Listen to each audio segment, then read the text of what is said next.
Merci pour votre présence à cette conférence de presse consacrée à la présentation de l'action du gouvernement que nous entendons former à compter du 7 juillet prochain, si les Français nous accordent leur confiance. Si les Français le décident les dimanches 30 juin et 7 juillet en offrant une majorité absolue à l'alliance historique formée entre les Républicains de droite du président Ciotti et le Rassemblement national, ce programme de redressement deviendra l'agenda du futur gouvernement.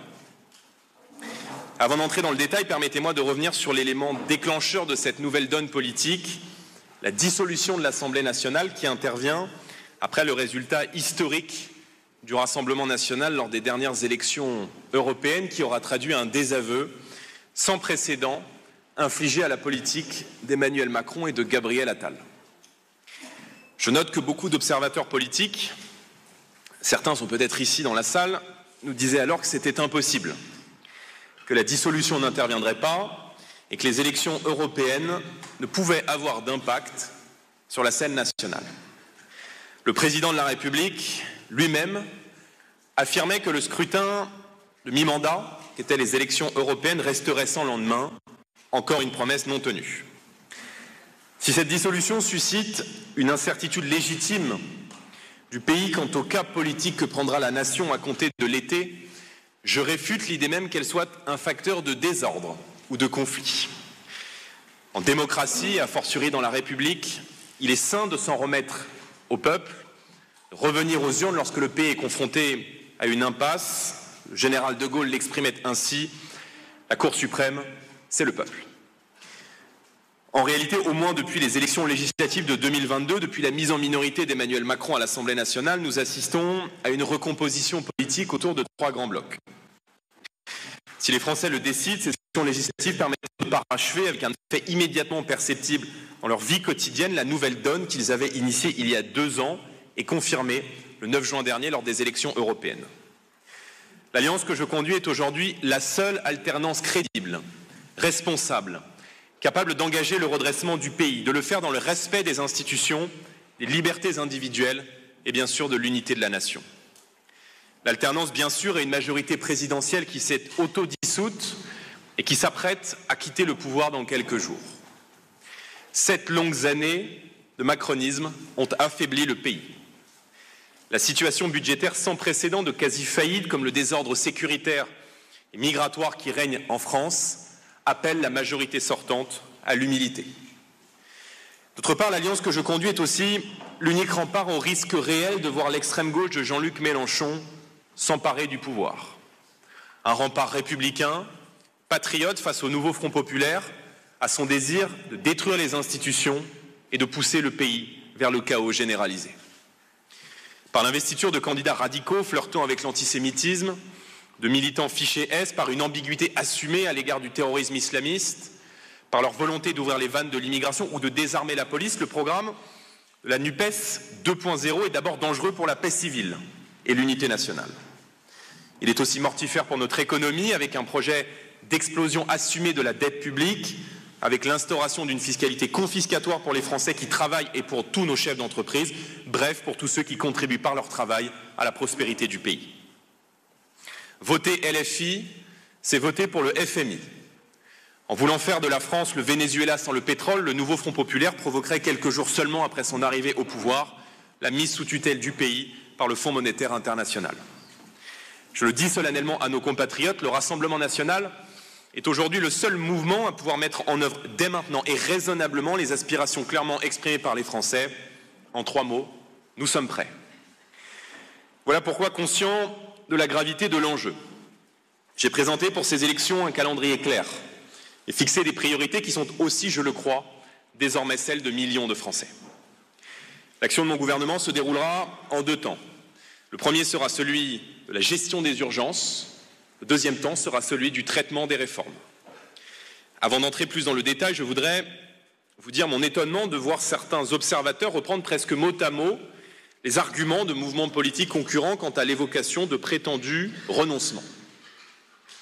Si j'ai été amené à préciser un calendrier sur le projet que nous portons, c'est parce qu'il correspond d'abord à la réalité institutionnelle de cette élection, celle d'une cohabitation, ainsi qu'une réalité budgétaire dégradée, imputable au mauvais choix de la majorité sortante, Situation budgétaire dans laquelle, je le rappelle, nous n'avons aucune responsabilité.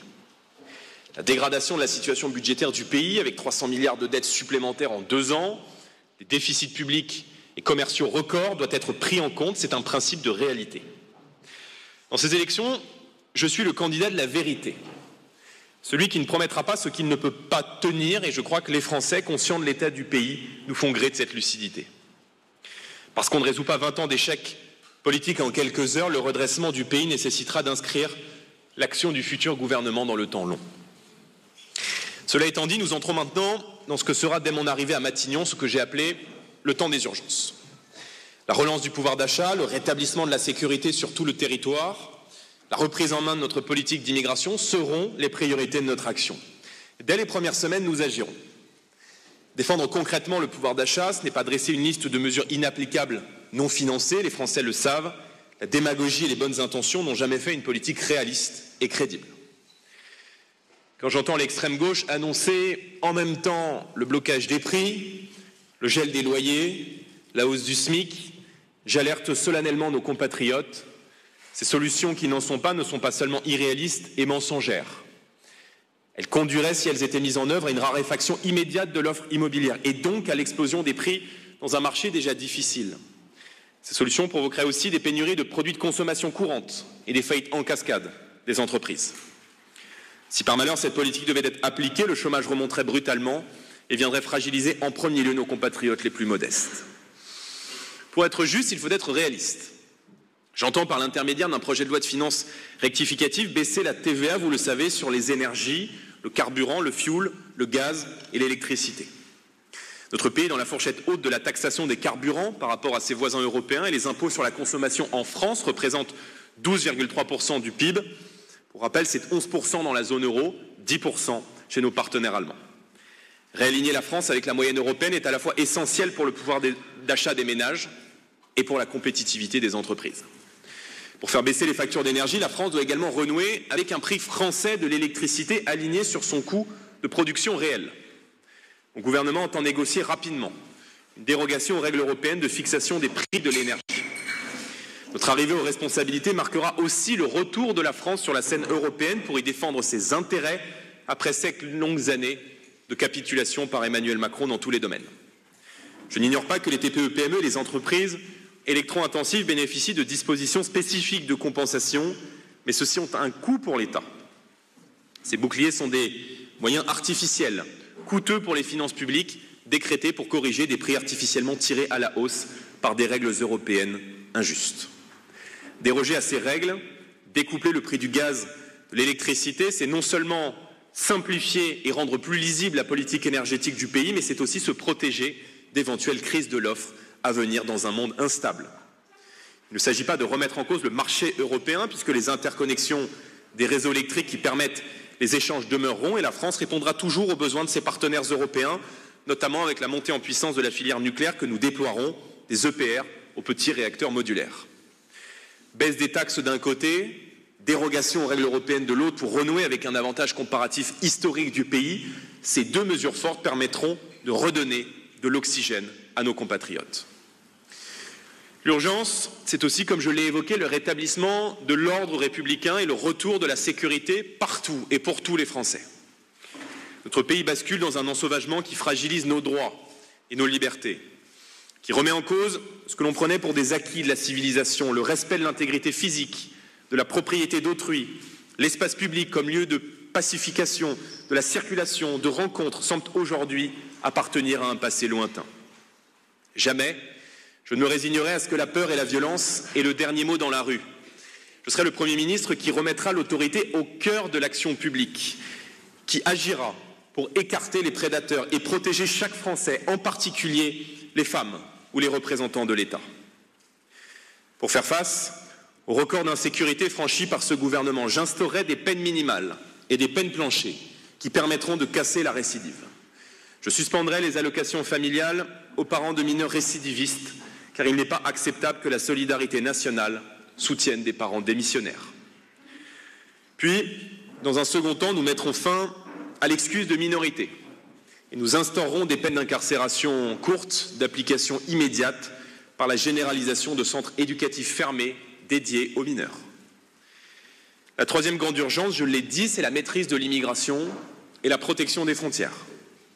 C'est une nécessité régalienne et un impératif démocratique. Voilà 30 ans que les Français ne sont pas écoutés sur ce sujet. L'immigration n'est pas un sujet qui divise les Français, contrairement à ce qu'on pourrait entendre, c'est un sujet qui les rassemble, puisque sondage après sondage, ils sont une écrasante majorité à exiger un retour à la raison après 3 décennies d'excès. J'entends d'abord supprimer le droit du sol. L'acquisition automatique de la nationalité française ne se justifie plus dans un monde à 8 milliards d'individus et alors que se multiplient sur notre sol les preuves quotidiennes de notre incapacité à intégrer et à assimiler. Je lèverai les obstacles à l'expulsion des délinquants et criminels étrangers pour permettre leur éloignement systématique du territoire de la République française. Je rétablirai le délit de séjour irrégulier car je considère qu'on ne peut pas violer en toute impunité les lois françaises et l'hospitalité de nos concitoyens. Cette première étape législative contiendra également les dispositions censurées sur la forme par le Conseil constitutionnel lors de la dernière loi immigration et notamment le rehaussement des ressources exigées pour le regroupement familial. Il est temps de briser le tabou de l'immigration de guichet social qui menace à terme la pérennité de nos comptes publics et de notre système de protection sociale par le poids insupportable qu'elle fait peser sur lui. Dimanche, nos candidats incarneront le seul vote efficace pour réduire les flux migratoires en France. Le bilan d'Emmanuel Macron et de Gabriel Attal, c'est celui d'un franchissement de tous les records, sans exception, d'immigration légale et illégale, et c'est par ailleurs un taux d'exécution des OQTF parmi les plus faibles d'Europe. Le programme de l'extrême gauche, je l'ai rappelé, c'est une accélération de l'immigration massive qui provoquerait chez nous des souffrances et des violences. C'est l'abolition totale des frontières qui désarmerait notre pays face à l'immigration illégale, celle-ci ayant d'ailleurs vocation pour la gauche à être légalisée. Par un tour de passe-passe, on ne lutte plus contre l'immigration clandestine selon eux, puisque celle-ci devient de fait légale. Ce programme, si par malheur il était appliqué, conduirait à une saturation inédite de nos services publics, au recul sans précédent de l'identité française sur son propre sol, déjà confrontée à la double pression d'un communautarisme et d'un islamisme qui bafouent nos principes communs.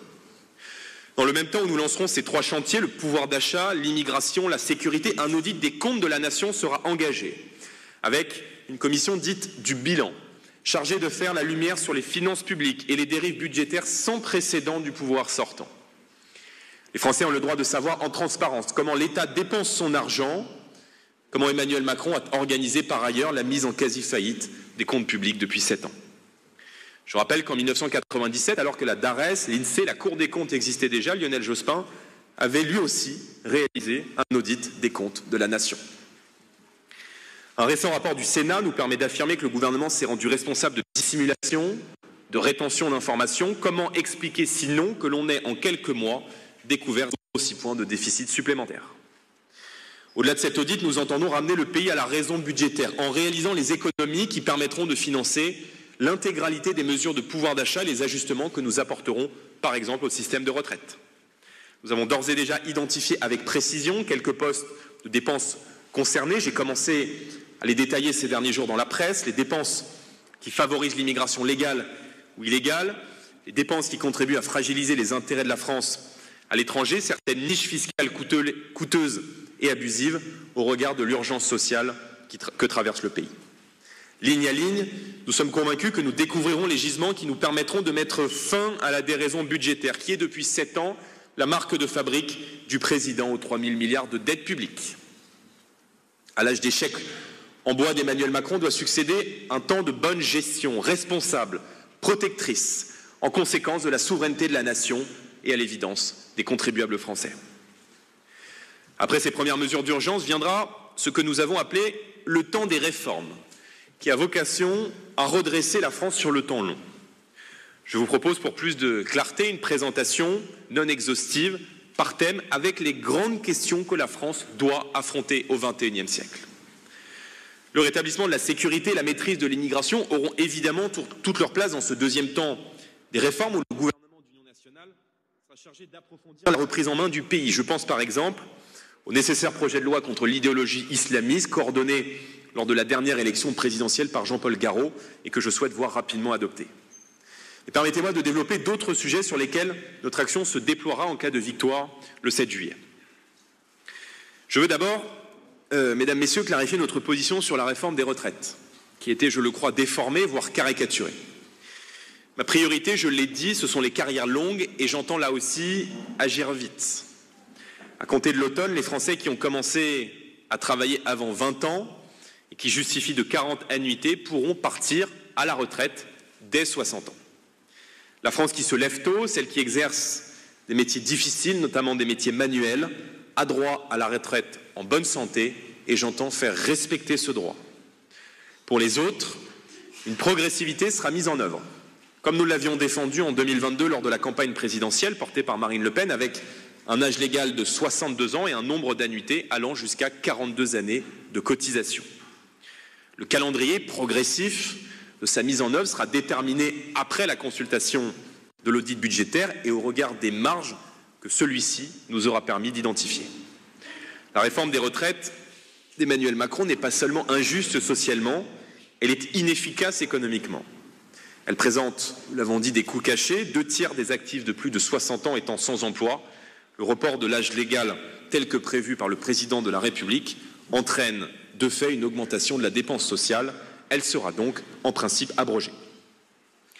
Notre réforme vise aussi à augmenter le taux d'activité des jeunes et à soutenir la croissance en poussant plus tôt et plus vite vers l'emploi et ainsi répondre aux besoins de nos entreprises en force vive et en capital humain.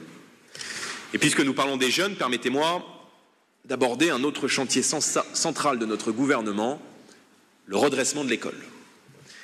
Je ne me résous pas à la dégradation éducative de la France, à son décrochage dans les grands classements internationaux. La France doit renouer avec son statut de grande nation du savoir et de l'excellence dont le modèle d'instruction a de tout temps été envié par le monde entier. Contrairement aux ingénieurs du chaos à gauche qui ont toujours une lutte de retard, je n'entends pas rouvrir une guerre scolaire qui diviserait. L'école privée doit être respectée dans ses spécificités, mais l'école publique et le patrimoine de ceux qui n'en ont pas doit être restauré dans son exigence et viser l'objectif d'un nivellement par le haut. Au XIXe siècle, Jules Ferry évoquait la plus redoutable inégalité qui vient de la naissance, celle de l'éducation.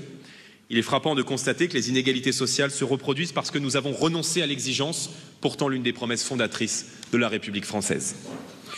Je souhaite que la France se dote d'une école de l'exigence, qui remettra la transmission du savoir au centre de tout, qui remettra l'accent sur la maîtrise des savoirs fondamentaux à l'école primaire notamment, qui rendra aux professeurs leur autorité, leur valeur et leur prestige. Nos professeurs sont ceux qui transmettent les savoirs fondamentaux, le goût de l'effort, la curiosité sans lesquels aucune élévation intellectuelle, aucune ascension sociale ni aucun esprit critique ne sont possibles. Ils doivent être respectés et leur métier doit encore progressivement être revalorisé. Outre cet accent mis sur les savoirs fondamentaux à l'école primaire, je l'ai annoncé, nous voulons remplacer le collège unique par un collège modulaire qui valorise tout autant les filières générales que les filières professionnelles. Ce collège modulaire permettra d'orienter plus tôt et plus efficacement sur le modèle de ce qui existe par exemple chez nos voisins suisses ou allemands. Dès la 4e, les cours seront adaptés, les résultats du brevet sont pris en compte par une orientation vers l'apprentissage, vers le lycée général ou vers le lycée professionnel. J'entends par ailleurs refaire de l'école un asile inviolable, où les querelles des hommes n'entrent pas, et cela passe, dès la rentrée de septembre, par un Big Bang de l'autorité. Dès la rentrée, les téléphones portables seront interdits dans les établissements scolaires, dont les lycées. Nos écoles, je le crois, doivent devenir des zones de sobriété numérique. Les écrans ne sont pas les principaux pourvoyeurs de la violence, bien sûr, mais on ne peut pas minimiser leur impact dans les difficultés de concentration ou les comportements mimétiques. Le vouvoiement des enseignants sera obligatoire et les expérimentations des ports de l'uniforme sera poursuivies. Je suis, à titre personnel, favorable à son instauration à l'école primaire, mais aussi au collège. Nous mettrons un terme à l'idéologie du pas de vague et au recul de la République dans ses propres institutions. La protection fonctionnelle sera automatique pour les membres de la communauté éducative en cas de plainte pour violence, menace ou injure. Nous le devons aux milliers de professeurs intimidés, mis sous pression ou agressés chaque jour. Nous le devons également à Dominique Bernard ou à Samuel Paty. Avec nous, l'État se tiendra systématiquement aux côtés de ses professeurs.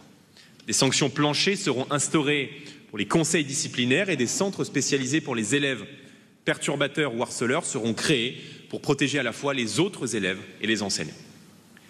Nous renouerons avec le principe de la loi Ciotti de 2010. abrogée par François Hollande, qui prévoit la suspension des allocations familiales et des bourses scolaires en cas de perturbations graves et répétées au sein des établissements scolaires. Dans ce temps des réformes, nous nous attacherons également, mesdames, messieurs, à redresser l'économie française, à la simplifier et à la moderniser. J'entends mettre le travail au cœur de notre ambition économique, valoriser aussi bien la récompense des salariés que la liberté des entrepreneurs, fondamentale à toute prospérité économique dans le siècle qui vient. La France accuse aujourd'hui un déficit commercial qui se creuse d'année en année, souffre d'une désindustrialisation chronique, notamment par rapport à nos voisins italiens ou allemands, et la productivité du travail diminue depuis 2019, fait sans précédent dans l'histoire du pays. Nous devons refaire de la France un pays de producteurs, et je le dis, déverrouiller toutes les contraintes qui pèsent sur la croissance. Pour faire face à cette situation, nous lancerons dès l'automne les États généraux de la simplification en concertation avec les acteurs économiques. Ils permettront de mettre à plat un certain nombre d'entraves à la croissance, de normes abusives qui pèsent sur notre compétitivité, à commencer par la surtransposition absurde de directives émanant de Bruxelles. Avant même d'attendre les conclusions de ces États généraux, organisés de concert avec les acteurs économiques, nous décréterons une pause réglementaire dans les surtranspositions européennes. Le temps est enfin revenu d'adopter la sobriété normative. C'est sans doute la seule décroissance bonne pour l'économie française. Cette logique de simplification nous conduira par exemple dans l'immobilier à alléger les dispositions de la loi ZAN, à supprimer des contraintes posées par le DPE sur la location ou la vente de biens immobiliers. Cela permettra d'en fluidifier le marché qui est en crise profonde, ce qui empêche aujourd'hui des millions de Français de louer, d'accéder à la propriété, en plus de menacer la croissance du pays, puisque la construction représente 11% du PIB et un peu plus de 2 millions d'emplois. Enfin, dans une optique de réalignement compétitif de la France sur ses voisins européens, nous maintenons l'ambition de poursuivre la baisse des impôts de production, de mettre en place pour nos entreprises une fiscalité de croissance. Ces impôts de production sont aujourd'hui bien plus élevés que la moyenne de nos partenaires européens, et ce sera là l'une des clés de notre ambition en faveur de l'industrie qui doit redevenir une ambition nationale de chaque instant. Si l'on veut résorber les déficits, il faut impérativement renouer avec la croissance et accroître le taux d'activité de la population.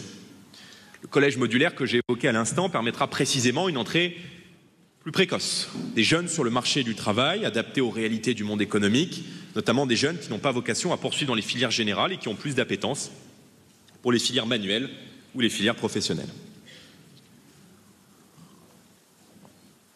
Nous le disons, il y a urgence à redonner toute leur place, toute leur noblesse à ces voies d'accès à la vie active. Avec nous, elles redeviendront, ces métiers manuels, ces filières professionnelles, une fierté nationale pour les élèves, pour leurs familles, mais aussi pour les entreprises. Enfin, mesdames, messieurs, une bonne économie, ce sont des bons salaires. C'est une juste rémunération et les salaires sont trop bas aujourd'hui dans notre pays. Nous libérons la possibilité pour les entreprises d'augmenter les salaires sans peser sur le coût du travail et sur la compétitivité, avec un dispositif gagnant-gagnant qui offre la liberté d'augmenter les salaires de 10% sans cotisation patronale pendant 5 ans, et cela jusqu'à 3 fois le SMIC. Cette mesure est bien plus large et bien plus réaliste que l'augmentation du SMIC et permet de mieux considérer les salariés sans peser sur l'activité des entreprises. La hausse du SMIC, telle que voulue par la NUPES 2.0, plongerait dans la difficulté des milliers d'entreprises, petites, moyennes. L'évocation par Madame Rabault d'une compensation pour les TPE-PME démontre par ailleurs que cette mesure est considérée comme pénalisante, y compris pour ceux qui en seront les concepteurs. Ce dispositif de compensation conduirait en réalité à complexifier encore l'action publique, alors que l'économie française souffre déjà d'une pesante maladie bureaucratique. Enfin, nous créerons un fonds souverain. Ce véhicule d'investissement au rendement et au capital garanti par l'État permettra aux Français qui le souhaitent d'investir directement dans l'économie française, dans le soutien aux grandes infrastructures, aux TPE-PME ou encore aux nouvelles technologies et à l'innovation. Cette mesure est absolument centrale car elle permettra de résorber le déficit de capitaux chroniques dont souffrent aujourd'hui les entreprises et l'économie française. Débureaucratiser, simplifier, renouer avec la croissance, alléger la fiscalité sur la production, revaloriser le travail, c'est la direction dans laquelle nous souhaitons orienter l'économie française pour refaire de la France une terre de production attractive et innovante. Pour le volet agricole, qui répond à des logiques spécifiques, nous mettrons fin à la déraison réglementaire imposée par Bruxelles et nous simplifierons là encore. L'agriculture est la garante de notre souveraineté alimentaire et un pilier de la puissance française. Si la crise agricole ne fait plus la une des journaux, elle est loin et très loin d'être résolue en l'absence de la moindre mesure concrète de fond malgré les promesses du gouvernement Attal au printemps dernier. Aussi, pour soutenir l'agriculture française, nous lancerons un grand plan Manger français qui aura pour objectif d'atteindre 80% de produits français dans les cantines scolaires à l'horizon 2027. Nous généraliserons l'étiquetage sur l'origine et la qualité des produits alimentaires pour permettre à nos compatriotes de consommer français s'ils le souhaitent et de le faire en toute transparence. Pour faire face à la concurrence internationale déloyale, nous interdirons les importations de produits agricoles ne répondant pas aux standards appliqués en France.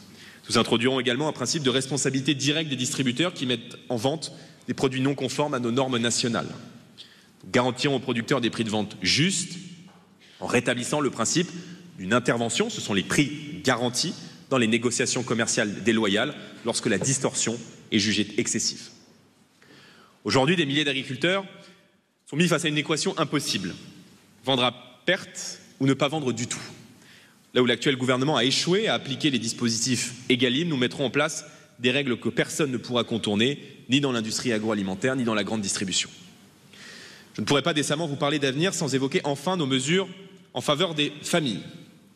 Vous le savez, nous connaissons une crise de la natalité sans précédent depuis 1945. Ses causes sont multiples, la crise du logement, l'accès de plus en plus tardif au marché du travail, la faiblesse des salaires, mais aussi l'abandon d'une véritable politique familiale.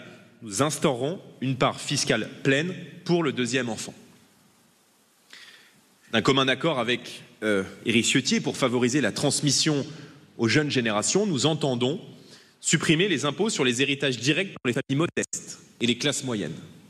Nous créerons une exonération de donation des parents à leurs enfants, des grands-parents à leurs petits-enfants, jusqu'à 100 000 € par enfant tous les 10 ans contre 15 aujourd'hui.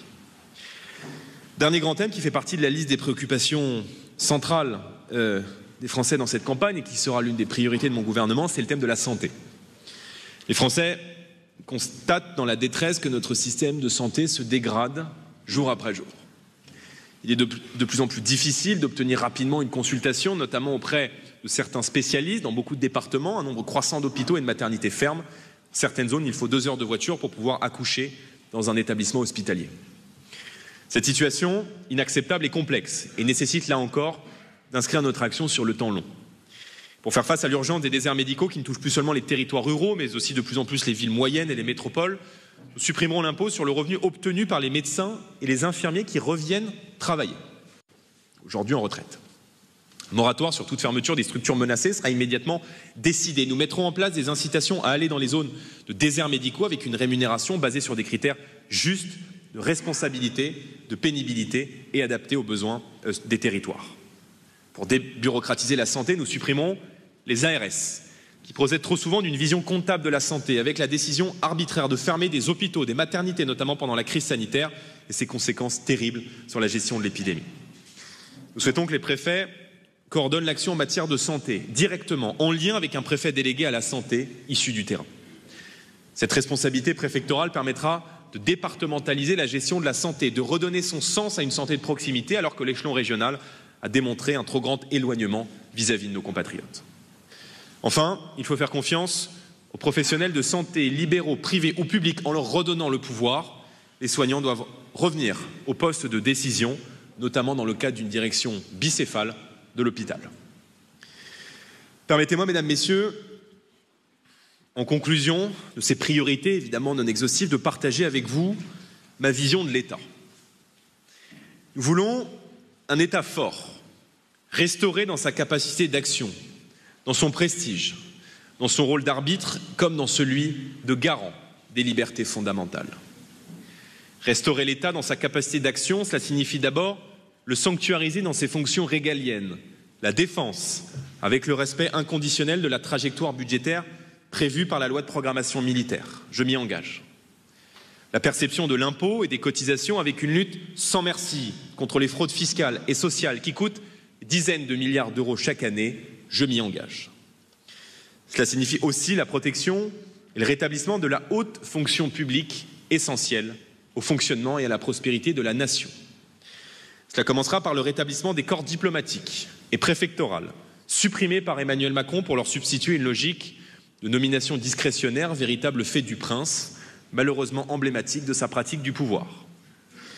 Il est temps que le pouvoir politique rende à l'État et à ses serviteurs toute la considération qu'ils méritent dans un pays, dans une nation, la France, qui a été largement façonnée par l'État et qui serait sans l'État comme un corps sans ossature, fragile et friable. Cette vision de l'État va de pair avec une manière de gouverner, faite d'écoute, de dialogue, de respect avec les partenaires sociaux, les corps intermédiaires, contournés et bafoués depuis 7 ans. Trop peu d'observateurs ont souligné que la démarche d'union nationale que nous avions initiée, c'est-à-dire d'un gouvernement qui va au-delà du Rassemblement national, bien sûr, était le signe d'une nouvelle maturité de notre mouvement politique, capable de s'allier avec d'autres forces républicaines et patriotes, comme les Républicains de droite du président Ciotti, tout en respectant l'identité et les particularités de chacun. Si le Rassemblement national est évidemment le moteur, la force principale de ce gouvernement d'union, il sera composé de personnalités issues de la société civile et de forces vives du pays. Si les Français nous font confiance et nous offrent une majorité absolue, s'ils me font l'honneur d'être leur Premier ministre, alors je serai le Premier ministre de chacun d'entre eux, y compris de celles et de ceux qui n'auront pas voté pour le Rassemblement national aux élections législatives.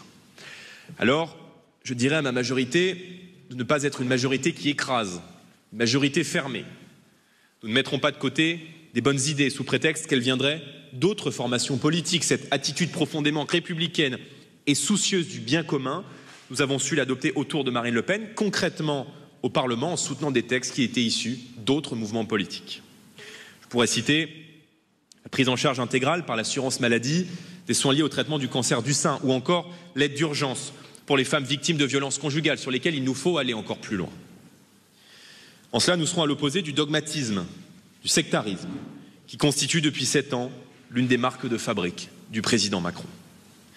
Nous voulons rétablir la République du respect, le respect des citoyens dont la décision fera loi, le respect des institutions, le respect de la loi par son application sur tout le territoire de la République, le respect de la justice en garantissant son indépendance, le respect des justiciables en faisant réellement appliquer le secret de l'instruction, le respect des personnes par le renforcement pénal, la sacralisation de l'intégrité physique, le respect des oppositions enfin, parce que le pluralisme est une richesse formidable, tout comme la liberté d'expression et la circulation des idées.